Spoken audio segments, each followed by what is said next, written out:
नका. कोल्डूर या जिल्हा परिषद गटाचे आमचे उमेदवार रोहिणी बालाजी केंद्रे यांचं पुढे येऊन उभे राहा. नमस्कार करा.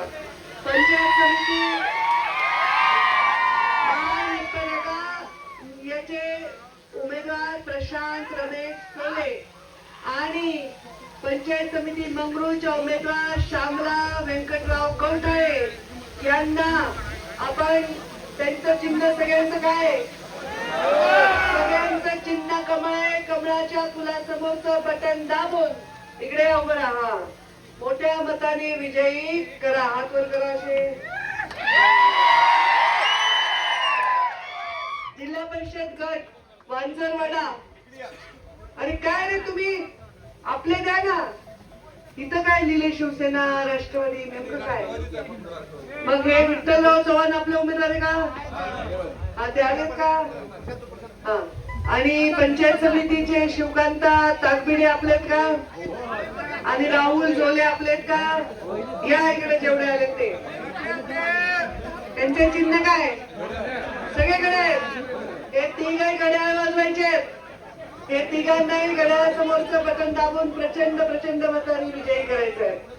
आणि गुत्ती वेदिका आदावळे. पंचायत समिती गुत्ती उषा मोरे आणि आतनूर विनोद कांबळे या तिघांना कोणतं चिन्ह आहे.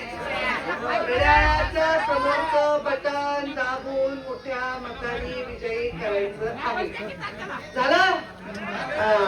आता सांगते मंचावर उपस्थित ज्यांनी आताच मार्गदर्शन केलं ते गोविंदांना, संग्राम हासुळे, सत्यवान पांडे, राहुल केंद्रे, शुभम केंद्रे, बापूराव राठोड, संगम ताले, मनोहर भंडे, नागनाथ गुट्टे, आमच्या आवर्जून आलेल्या शालिनीताई कराड, इथे उपस्थित सर्व वडीलधारी मंडळी, टोपीवाले, सगळे ज्येष्ठ शेतकरी बांधव, तुम्हाला नमस्कार.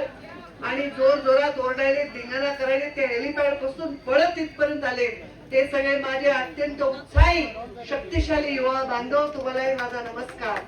आणि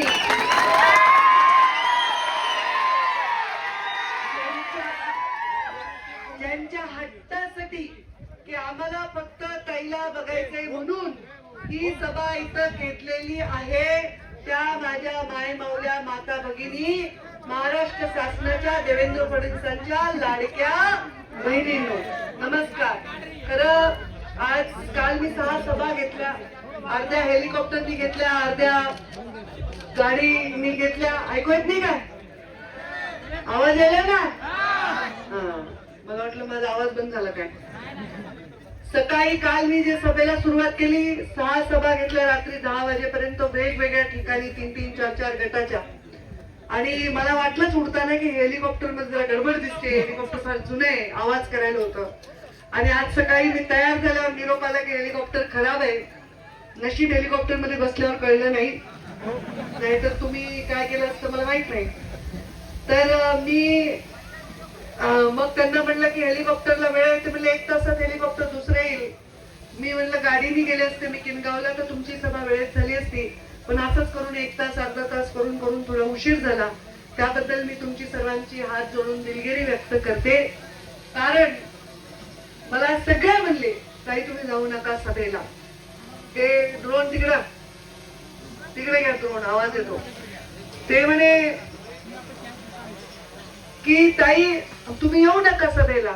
बरेच लोकांचे फोन, सगळीकडचे फोन, परळीकडच्यांचे फोन, मुंबईकडच्यांचे फोन, घरातल्यांचे फोन, आईचे 100 फोन की नको बाबा ते हेलिकॉप्टर खराब झाले, दुसरं कसं असेल माहित नाही, तू जाऊ नको. कारण काय झालंय, नुकतंच मुंडे साहेबांचा मृत्यू होऊन आता 12वं वर्ष आहे. तरीही मुंडे साहेबांवर एवढं प्रेम आहे आपलं, एवढं मुंडे साहेबांचं नाव काढलं की असं वाटतं कालच ही घटना झाली होती. अजूनही लोक साहेबांचे स्मारक बनवायले, साहेबांचे पुतळे बनवायले, साहेबांवर प्रचंड प्रेम करायले. आणि खरं सांगू का, सत्तेचे खूप लोक असतात सत्तेसाठी आपल्याला चिकटलेले, पण सत्ता नसतानाही मुंडे साहेबांवर आणि मुंडे साहेबांच्या लेकीवर प्रेम करणारे तुम्ही खरे खरे माझ्या जीवनातली संपत्ती आहात. आणि साहेबांच्या जाण्यानंतर आज जेव्हा मी सभा घ्यायला लागले, सगळीकडे अजित पवार यांना श्रद्धांजली वाहिली चालली आहे. म्हणजे कधी वाटलं नव्हतं की अजितदादांचा मृत्यू असा अचानक होईल. धडधाकट व्यक्ती, साहेबांनाही कधी इंजेक्शन नाही, गोळी नाही, काही नाही, कधी ताप नाही, कधी आजारी नाही, काही नाही, धडधाकट व्यक्ती गेले. तर असंच अजितदादांचं दुःखद निधन झालं. आज राष्ट्रवादीची आणि आपली कमळाची युती आहे. कधी जन्मात वाटलं नव्हतं की अशी पण युती होईल. इतके वर्ष झाले राजकारणात मी आहे, पण गेल्या 5 वर्षात अजब गोष्टी घडल्या. पण ठीक आहे, आज ही युती आहे, ही शक्ती आहे. तर आपल्या सर्व उमेदवारांना घड्याळाच्या समोरचं आणि कमळाच्या समोरचं बटन दाबून तुम्हाला विजयी करायचं आहे. अजितदादांच्या जाण्याने एक भीती बसली लोकांच्या मनात. विमानाने प्रवास नको, हेलिकॉप्टरचा काही भरोसा नाही. नुकतंच मध्ये एअर इंडियाचा एक मोठा अपघात झाला होता. त्या अपघातामधले सगळे लोक हे गेले. एक भीती बसली लोकांच्या मनामध्ये. अरे काय बघायचंय मला? आहे का माझा अवतार? बघा कसला काय अवतार. सकाळी घरातून निघून मस्त पावडर बिवडर लावून केस बेस विंचून येते. रात्री झोपवा मागणारे आमच्या आई आहेत तसं माझ्या डोक्याला एकदम कपाळाला असं पूर्ण कशी दिसायले, अंगात आल्यासारखी. हा कशी मग? छान काय छान. केस जागेवर ठेवत नाही. एवढे फुलं मारते जेसीबीनी. एवढं प्रेम आहे. काळ निळ होते तोंड सगळं नुसते फुलत नेम धरू धरू मारते. आता बघायला भांडायले. भाषण तर काही करूच दे ना. ऐका पण जरा. बघायला काय ते युट्यूब वर बघा, पुन्हा फोटो बघा. फोटो जरा बरे असतात, प्रत्यक्षात अवतार असते. सकाळपासून निघालेला असतो, खाण्याचा पत्ता नाही, पिण्याचा पत्ता नाही. हेलिकॉप्टर मध्ये कुणी डबा दिला, मेहरबानी केली तर त्याच्यावर खायचं. लोकांना वाटतं हेलिकॉप्टर मध्ये उडायलेत, विमानात उडायलेत. मी सांगत होते की अजितदादाच्या जाण्यानंतर या हेलिकॉप्टर विमानाची भीती बसली. नेमकं माझं बिघडलं. सकाळी हेलिकॉप्टर सगळीकडे बातमी झाली. आईने मला सांगितलं जाऊ नको, जाऊ नको, तुला शपथ आहे तू जाऊ नको, तूच कशाला प्रचार करायली. मी लागलं जे उभे ते माझे आहेत ग, जीवाचे आहेत ग. असं नाही की माझे म्हणजे आपलेच पाहुणे. अगदी तिकडं गुग्यांची सभा झाली, शेळकेची सभा झाली, अजून कुणाची झाली, सगळे पण माझे जीवाचे, मुंडे साहेबांचे माणसे. आणि मी नाही गेले तर त्यांना कठीण जाईल, त्यांची परेशानी होईल. म्हणून मला जायचंय. मी जाणारच आहे. माझी आई म्हणली बापासारखी जिद्दी, कुणाचं ऐकत नाही, कशाला भीत नाही. आता काय करायचं घेऊन? तुमच्यासाठी जर मी कामाला आले नाही, मला सांगा हे जेसीबीनी फुलं हे आडरानामध्ये डोंगरामध्ये लोक माझ्या अंगावर फुलांचा वर्षाव करतात. कुणाच्या नशिबाला हे सुख आहे? आपलं बघून आता बरेच लोक करायले पुन्हा, पण कुणाला हे सुख आहे? कुणाच्या नशिबामध्ये हे प्रेम आहे? मला धक्के लागते, पायावर पाय पडते, मोजकारे देते, असं लोक धरून ठेवते गच्च हात बायका. पोरं सेल्फी काढतात, मोबाईल कधीतरी खटकीत माझ्याच तोंडाला लागते. हे सगळं जखमी होऊन मी रात्री घरी जाते.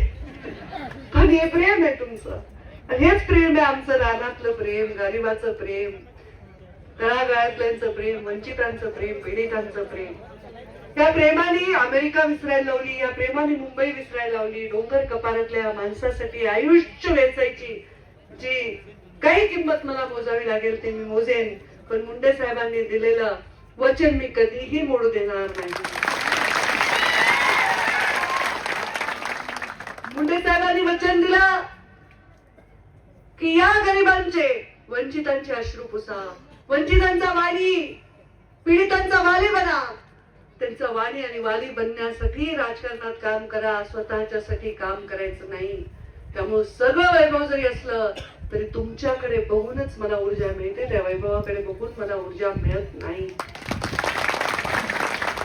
त्यामुळे मला कशाचीच काही भीती वाटत. भीती एवढीच वाटते की मी आले तर या लोकांची जी अपेक्षा आहे ती पूर्ण झाली पाहिजे. आता मला सांगितलं राहुलनी रस्त्यामध्ये ताई तर पशुवैद्यकीय दवाखाना पाहिजे. म्हणजे एका मिनिटात राहुल जिल्हा परिषद मध्ये उभा होता तेव्हा मी आले होते. आणि तेव्हा गोविंदांना माहिती, सगळ्या लातूरला माहिती आहे मुख्यमंत्री ग्राम सडक योजना 25-15 ग्रामपंचायत कार्यालय, पंचायत समितीचं कार्यालय, रस्ते काय म्हणू नका भरभरून मी दिलं. त्या वाडी वस्त्याच्या गरीब वंचित लोकांना, ज्यांच्याकडे कोणी खडीचं टोपलं टाकलं, आज सत्ता आली आहे आणि सत्ता येऊन पुन्हा मी मंत्री झालेली आहे. मी मंत्री झालेली आहे त्यामुळे तुम्हाला सगळ्यांना वाटते आम्हीच मंत्री झालो. हेच तर प्रेम आहे. मी जेव्हा पराभूत झाले, याच लातूर जिल्ह्यातल्या मुलांनी, बीड जिल्ह्यातल्या 6-8 मुलांनी आत्महत्या केल्या. कसं वाटलं माझ्या जीवाला? इतकं प्रेम तुम्ही केलं. तुमच्यासाठीच करायचं जीवनातला प्रत्येक गोष्ट हे मी ठरवलं. आणि आज मी ते आले, ते तुम्हाला मतं मागायला काय तुम्ही मतं देणारच होतात. मी जर व्हिडिओ केला असता आणि पाठवला असता तर काय केलं असतं? तुम्ही मतं दिले असते ना. मी ऑडिओ क्लिप पाठवली असते तर मतं दिले असते ना. तर तुमची हाऊस भागवायला आले मी की ताईंनी आमच्याकडे यावं. तिथंच साहेबांची सभा झाली होती, तिथंच साहेबांताईची सभा व्हावी याच्यासाठी मी आले. मला त्यांना पण इथं ह्याची सभा घेतली होती का विधानसभेची? नाही, हा अशीच कुठतरी राहणारच सभा घेतली होती, मला आठवते. आणि म्हणून मी आले. तुम्हाला विनंती करते, 7 तारखेला मतदान करा. आता का मतदान करा सांगायची गरज आहे? मोदी काय करतात, मोदी कसे आहेत, काय सांगायची गरज आहे? मी सगळ्या भाषणात सांगते की मोदी गरीबाच्या पोटी जन्मले, मोदी एका गरीब चहा विकणाऱ्याच्या पोटी जन्मले, मोदीजी ची आई आपल्या या सगळ्या मायांसाठी चुलीसमोर बसून स्वयंपाक करायची. मोदींनी ते दुःख पाहिले म्हणून त्यांनी या मायमाऊलीसाठी योजना केल्या. उज्ज्वला गॅस योजना केली, बेटी बचाओ बेटी पढाओ केली, शेतकरी सन्मान योजना केली. आज 12,000 रुपये मिळतात की नाही बाबा? मिळतात की नाही? 6 मोदीजींचे 6 राज्याचे मिळतात की नाही? सगळ्या देशात 6,000 प्रत्येकाला पाठवतात ना. काळजी वाटते तुमची. पीक नाही झालं तर घरात खायचं तरी शेतकऱ्याला राहावं. जो बळीराजा जगाला पोचतो त्याला तरी खायचं राहावं. त्या मायमाऊलीची काळजी वाटते म्हणून लाडकी बहीण आहेत का नाही? लाडक्या बहिणी कोण कोण आहेत? हातवर करा. हा, साध्या सुद्धा नाही तुम्ही, मुख्यमंत्र्यांच्या लाडक्या बहिणी पुन्हा. हो आहेत का नाही? टाईट मारतात का नाही घरात? माझा भाऊ मुख्यमंत्री आहे बोलायचं नाही. पण हे मुख्यमंत्र्यांचे मेवणे पुन्हा लाडके तुम्ही. बहिणीपेक्षा मेवणा सांभाळावा लागतो. पुन्हा बहिणीची काळजी असते. त्यामुळे यांना 12,000, यांना 18,000. एका घरात दोघी असले तर मग 36,000. पुढचं तर काय बोलायचं नाही, त्याची पण लिमिट आहे. हे सगळं तुम्हाला दिलंय, गरीबाला दिलंय, गरीबाच्या पाठीमागे उभं राहिलंय सरकार. आणि हे सरकार आपले दिल्लीत आहे, आपले देशात आपले, हरियाणात आपले, मध्य प्रदेशमध्ये आपले, राजस्थानमध्ये आपले, गुजरातमध्ये आपले, आता उत्तर प्रदेशमध्ये आलं, बिहारमध्ये आलं, आता पश्चिम बंगालमध्ये येणार आहे.